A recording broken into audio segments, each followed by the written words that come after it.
શ્રી દ્વારકાધીશ ભગવાનનું ભવ્ય સામયું કરવામાં આવ્યું.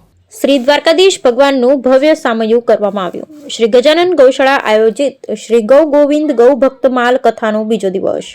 શ્રી ગજાનન ગૌસેવા આશ્રમ આયોજિત શ્રી ગોવિંદ ભક્તમાલ કથાના બીજા દિવસે શ્રી દ્વારકાધીશ ભગવાનનું ભવ્ય સામયું કરવામાં આવ્યું હતું અને ઠાકોરજી ભગવાનના વધામણા કરવામાં આવ્યા હતા.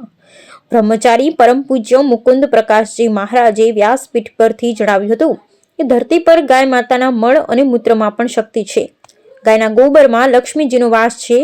સમાજમાં સાટાપટાની પ્રથા છે તે દૂર કરવી જોઈએ. પૈસા લઈ દીકરી આપીએ તો જીવનને નર્ક બનાવીએ છીએ. આપણા દેશ સોનાની ચીડિયા ક્યારે કહેવાતો કે જ્યારે ગાયના ગોબરમાંથી ખેતી થતી. માતા પિતાનું સન્માન કરવું જોઈએ. જ્યારે પણ જીવનમાં દુઃખ આવે ત્યારે પ્રભુ આપણને સૂચિત કરે છે કે તમે ભગવાનની પાસે છો. કથાના બીજા દિવસે આજુબાજુ વિસ્તારમાંથી મોટી સંખ્યામાં ગૌપ્રેમી ધર્મપ્રેમી જનતા ઉપસ્થિત રહી કથા શ્રવણનો લાભ તેમજ ભોજન પ્રસાદનો લાભ લીધો હતો. Bureau report Anup Thakor, Deodar.